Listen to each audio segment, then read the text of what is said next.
일상의 힘, 예수님의 삶이라는 제목으로 오늘 나누겠습니다. 여러분, 크리스찬이 가장 많이 받는 질문 중에 하나는 예수 왜 믿습니까? 교회 왜 다닙니까? 라는 질문입니다.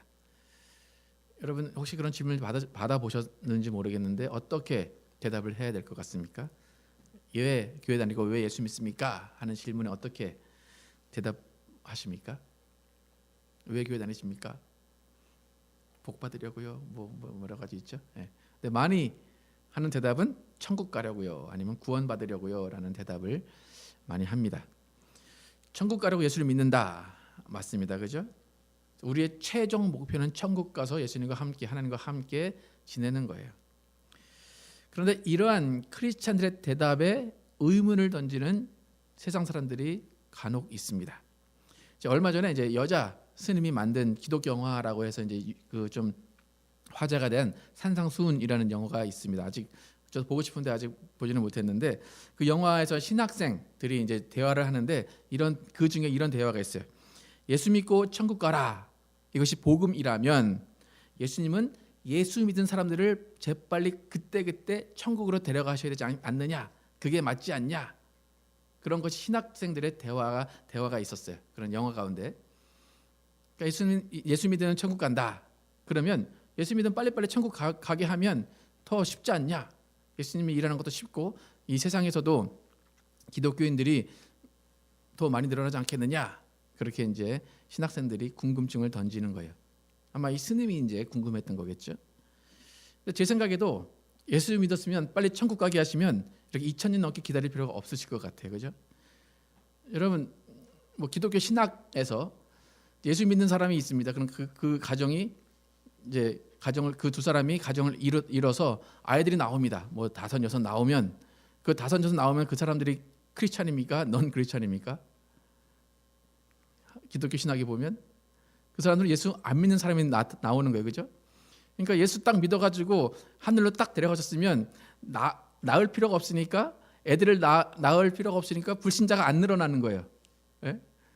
근데 애들을 낳으면 불신자가 늘어나는 그 현상이 일어나기 때문에 계속 인류는 가만히 있으면 불신자는 늘어나게 돼 있어요. 그러니까 그렇게 좀 비합리적인 방법을 통해서 하나님은 왜 예수 믿으면 바로 데려가시면 되는데 왜 바로 데려가지 않으시는가? 여러분, 왜 바로 안 데려가실 것 같습니까? 뭐 이유 간단하죠. 그냥 살아야 될 이유가 있기 때문에 그런 거예요. 그죠? 간단해요. 그냥 크리스찬으로서 이 세상에서 살아가야 될 필요성이 있기 때문에 바로 데려가지 않으시는 거예요.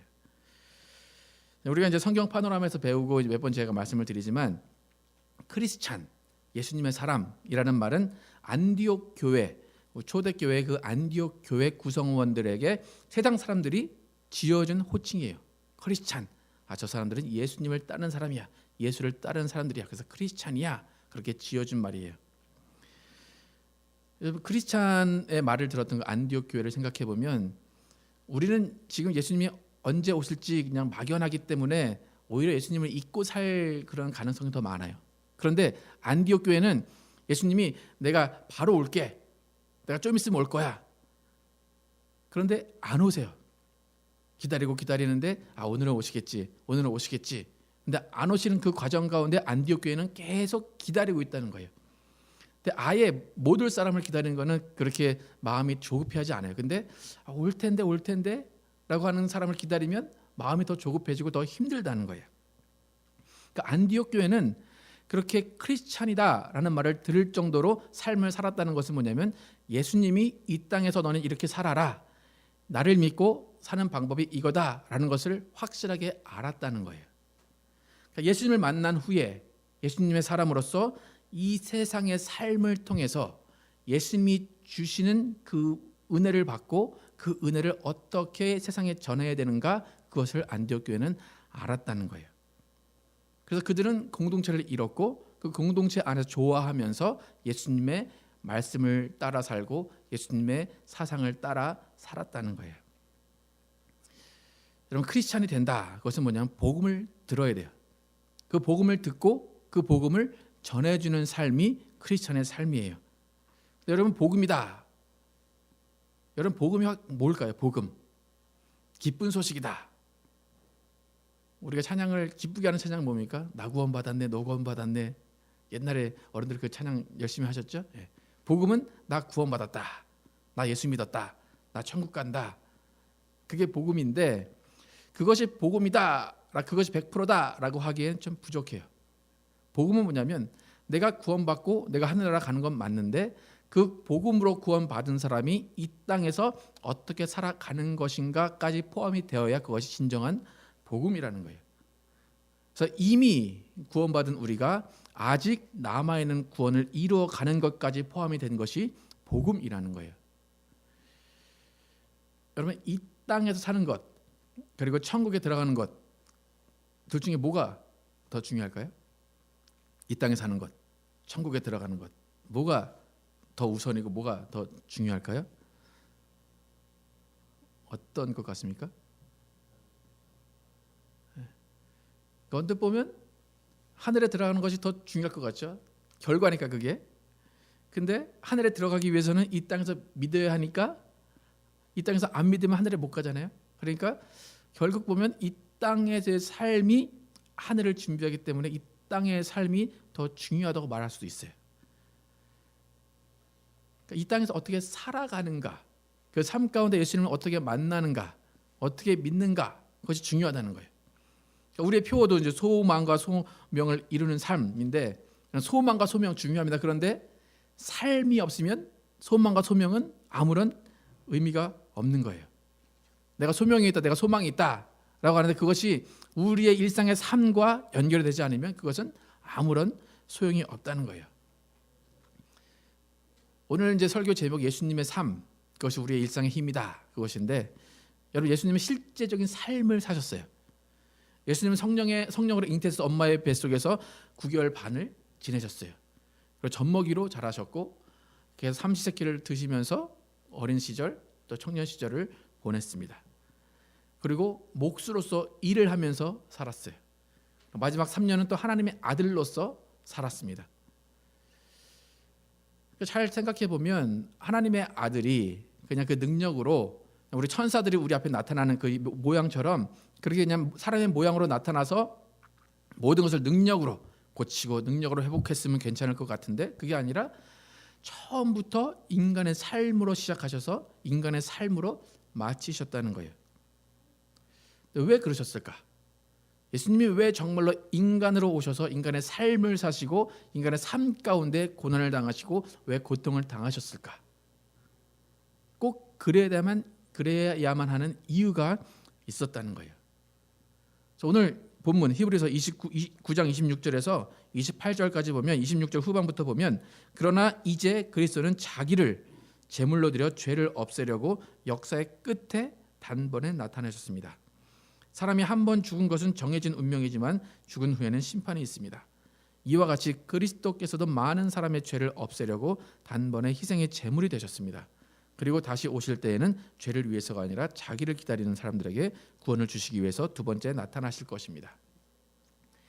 예수님이 이 땅에 육신을 입고 오신 이유, 우리의 죄를 없애시기 위해서, 또 다시 오시는 이유, 우리를 구원해 주시기 위해서 그렇다고 성경은 이야기합니다. 예수님은 우리를 죄를 없애 주시기 위해서, 우리를 구원해 주시기 위해서 오셨다. 히브리서는 얘기하는데 이사야서 53장 5절과 6절에서는 더 구체적으로 어떻게 예수님이 이 땅에 오셔서 이 땅의 삶을 통해서 우리를 구원하시고 우리에게 어떤 혜택이 주어지는가 이야기합니다. 우리가 함께 이사야서 53장 5절 6절 함께 읽겠습니다. 시작. 그가 찔림은 우리의 허물 때문이요 그가 상함은 우리의 죄악 때문이라. 그가 징계를 받음으로 우리는 평화를 누리고 그가 채찍에 맞음으로 우리는 나음을 받았도다. 우리는 다 양 같아서 그릇 행하여 각기 제 길로 갔거늘 여호와께서는 우리 모두의 죄악을 그에게 담당시키셨도다. 예수님이 삶으로 그의 몸으로 그의 육체로 이 모든 질병 모든 아픔을 다 감당하셨기 때문에 우리가 구원받고 우리가 나음을 얻고 우리가 평화를 얻었다. 그러니까 예수님이 이 땅에 삶을 가지셔야 했을 이유가 바로 이것이다라는 거예요. 예수님의 삶이 없었다면 우리는 천국을 소망할 수도 없고 구원받을 길도 없고 나음을 얻을 길도 없고 평화를 얻을 길도 없었다는 거예요. 그렇기 때문에 예수님의 삶은 우리에게 너무나 중요합니다. 그러니까 예수님의 삶 가운데 이루어진 그 모든 일들이 우리의 삶과 연결이 될 때 우리의 삶이 풍요로워지고 우리의 삶이 가치 있게 되는 거예요. 그렇기 때문에 우리가 예수를 본받자 할 때는 어떤 걸 본받아야 됩니까? 예수님의 삶을 본받아야 돼요. 예수님의 삶이 어떻게 이루어진 것인가, 예수님의 삶이 어떠한 마음으로 어떠한 정신으로 이루어진 것인가를 우리는 배워야 된다는 거예요. 그래서 예수님께서 보여준 그 삶을 우리가 배워야 되는데 크게 두 가지로 나눌 수 있어요. 어떤 삶을 배워야 되는가, 예수님이 어떤 삶을 살기 위해서 이 땅에 오셨는가, 어떻게 가치를 두고 사셨는가. 그 두 가지는 뭐냐면 첫 번째는 자신을 위해 사신 삶이 아니라 다른 사람을 위해 사신 삶이라는 거예요. 그가 자신을 위해서 목숨을 버리신 것이 아니라 우리를 위해 목숨을 버리신 것처럼 다른 사람을 위한 삶을 사신 것, 그것이 예수님의 삶에서 우리가 배워야 될 첫 번째예요. 두 번째는 뭐냐면 혼자 사신 삶이 아니라 공동체를 이루며 조화로운 삶을 사신 것이에요. 그것을 닮아가는 거예요. 그 두 가지의 삶, 그것을 우리가 닮아가자. 우리가 그것을 기억하고 있어야 돼요. 그렇다면 예수님의 삶을 닮으려면 어떻게 해야 될까? 예수님을 닮자. 예수님을 닮자 하는데 그러면 예수님의 삶을 닮으려면 어떻게 해야 되는가? 여러분 이제 성장하셔서 이제 여러분이 따로 이제 부모님을 떠나서 생활을 하시지만 여러분이 삶을 살 때에 내가 우리 엄마를 닮았거나 우리 아빠를 닮았구나라는 것들 많이 이제 겪게 될 거예요, 그죠? 내가 몰랐는데 우리 엄마를 많이 닮았네. 우리 엄마가 이렇게 하는데 나도 이렇게 하네. 그것은 뭡니까? 왜 그렇게 됩니까? 여러분이 부모님과 적어도 20년, 30년을 살았기 때문에 그 삶을 닮게 되는 거예요. 그러니까 예수님을 닮자.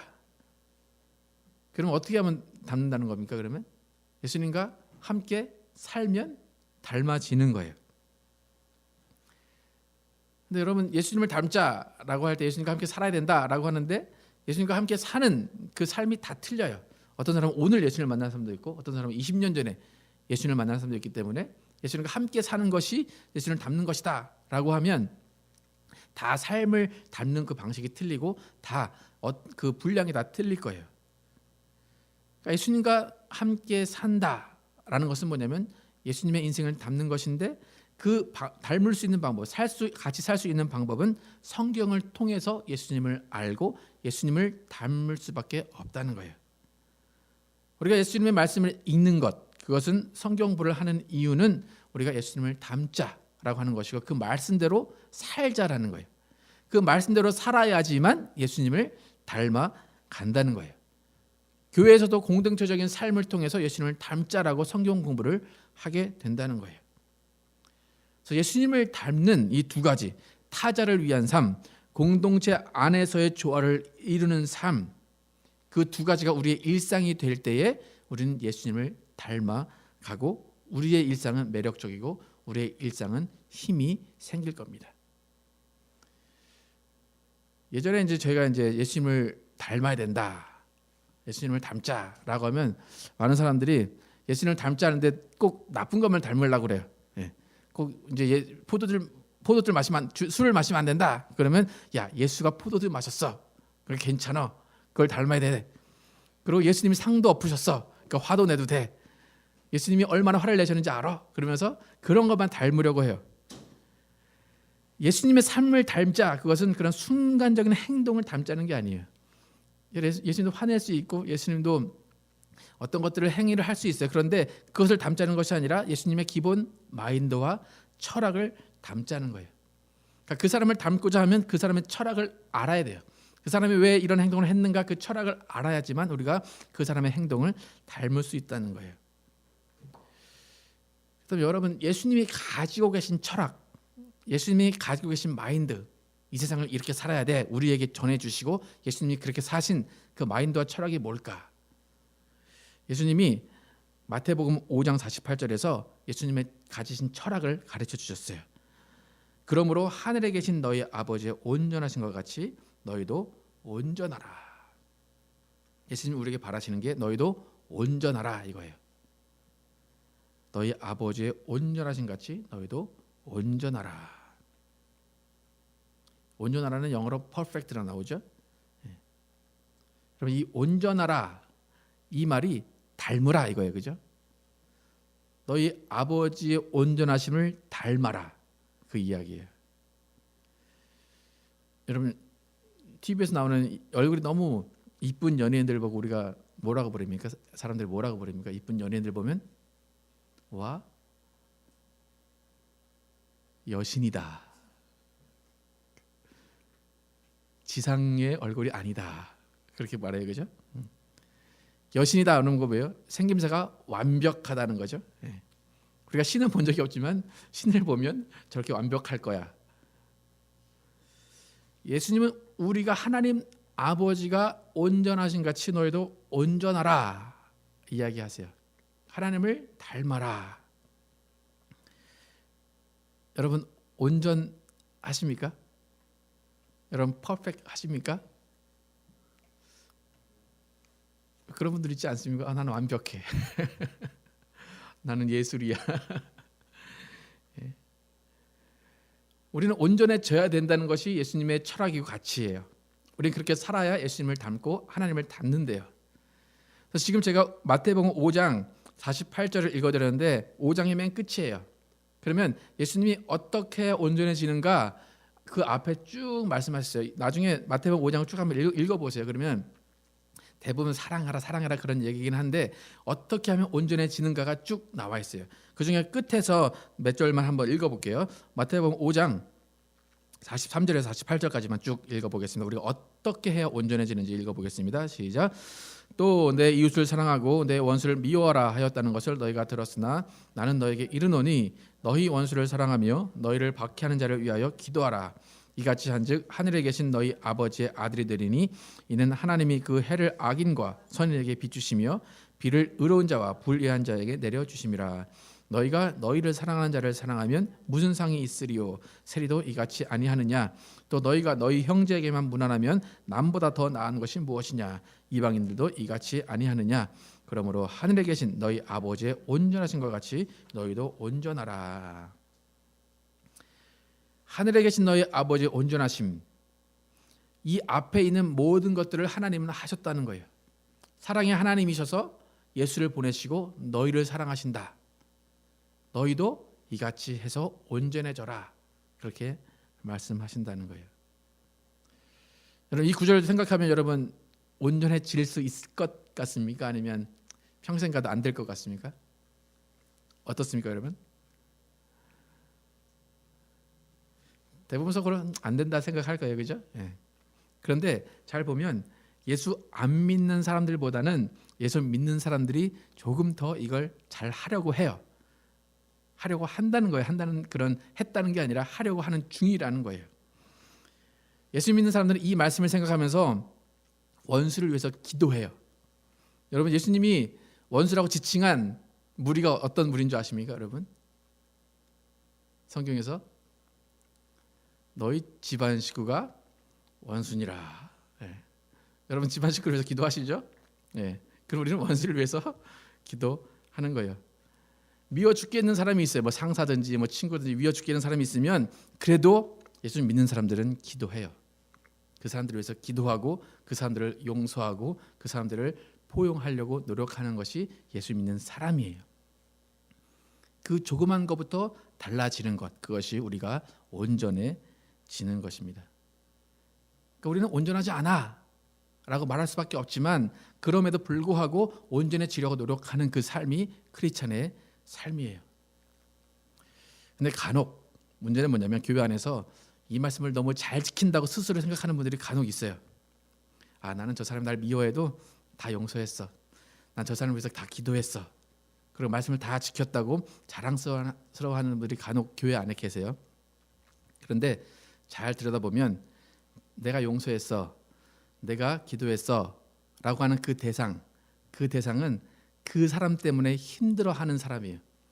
그 사람 때문에 힘들고 그 사람 때문에 상처받은 사람인데 그냥 자신은 잘 모르면서 그냥 난 기도했어, 난 용서했어 라고 하는 거예요. 그러니까 기도는 열심히 하면서 나는 다른 사람을 사랑해, 다른 사람을 용서해 하면서도 다른 사람과 조화를 이루지 못하고 다른 사람을 힘들게 한다면 지금 예수님이 말하는 이 철학에 가깝지 않은 거예요. 여러분, 예수님께서 말씀하신 하나님같이 온전하라, 이 말씀은 뭐냐면 그 순간순간, 그냥 용서하는 그 순간, 기도하는 그 순간, 사랑하는 그 순간, 그런 행동을 내가 지켰다고, 그 행동을 내가 했다고 온전해진다는 게 아니에요. 내가 그 사람을 위해서 기도했어요. 내가 그 사람을 용서했어요. 그 사람을 용납했어요. 그러면 그 용납하고 기도하고 용서한 그 다음에 나에게 어떤 변화가 이루어졌는가? 그러니까 용서한 행위, 그 행위를 말하는 것이 아니라 그 용서를 한 다음에 내가 어떠한 변화가 있고 내가 어떻게 성숙했는가, 그것을 이야기하신다는 거예요. 그러니까 예수님이 원하시는 온전함은 뭐냐면 우리가 성숙해가는 거예요. 우리가 변화되는 거예요. 우리의 내면의 생각이 변화된다는 거예요. 그래서 예수님이 원하시는, 우리에게 원하시는 삶, 예수님을 닮는 삶은 뭐냐면 다른 사람을 생각하는 인생, 타자를 위한 인생, 그리고 직장, 가정, 교회라는 공동체에서 조화를 이루는 삶을 통해서 우리가 성숙해 가는 거예요. 온전해지는 거예요. 하나님이 온전하시다. 그것은 뭐냐면 삼위의 하나님의 완벽한 조화와 사랑이 있기 때문에 그래요. 여러분, 삼위 하나님이 영원히 함께 계시고 영원히 친밀하시고 영원히 사랑이 있으시다. 그게 쉬울까요? 아무리 하나님이시지만 삼위가 아무런 갈등 없이, 아무런 다툼 없이 간다는 것이 쉬운 일은 아니에요. 그만큼 서로 보완하고 서로 양보하고 서로 맞춰주려는 마음이 삼위에게 있기 때문에 가능하다는 거예요. 예수님이 이 땅에서 보여주는 그 삶은 그 삼위 하나님과의 조화를 이루신 삶이에요. 낮아지시고 양보하신 삶이라는 거예요. 그렇기 때문에 예수님이 우리에게 원하시는 것도 낮아지고 양보하고 조화를 이루는 삶이라는 거예요. 여러분, 예수님의 삶은 우리를 구원하시는 삶이었어요. 또 예수님의 삶은 공동체 안에서 조화를 이루시는 삶이었어요. 아버지의 뜻에 맞게 낮아지시고 아버지가 하라고 하신 말씀만 하시는 그 양보를 통해서 예수님의 삶이 이루어졌다는 것입니다. 여러분, 예수님의 삶을 닮아서 온전해질 수 있겠습니까, 여러분? 예수님의 삶, 다른 사람을 위한 삶, 공동체 안에서 조화를 이루는 삶, 그 삶을 살 때 우리는 성숙할 수 있어요. 우리는 변화될 수 있다는 거예요. 여러분, 온전해지시길 원하십니까, 여러분? 안 온전해져도 될 것 같죠, 그죠? 예수님의 말씀은 온전해져라, 이거예요. 그 삶은 나를 위한 삶이기보다는 다른 사람을 위한 삶이고 공동체 안에서 조화를 이루는 삶입니다. 그래서 우리는 예수님의 삶의 방식, 그것이 우리의 일상의 힘이라는 것을 기억하시고 예수님이 어떻게 사셨는가, 그것을 돌아보시고 예수님이 이렇게 사셨기 때문에 나도 억울하지만 힘들지만 이렇게 살아야 되겠구나, 나도 이렇게 사는 것이 예수님이 원하시는 삶이구나 라는 그 가치와 그 철학에서 힘을 얻으시고 우리의 일상이 예수님을 닮아가고 예수님을 따라 사는 일상이 되기를 예수 이름으로 축원합니다. 기도하시겠습니다.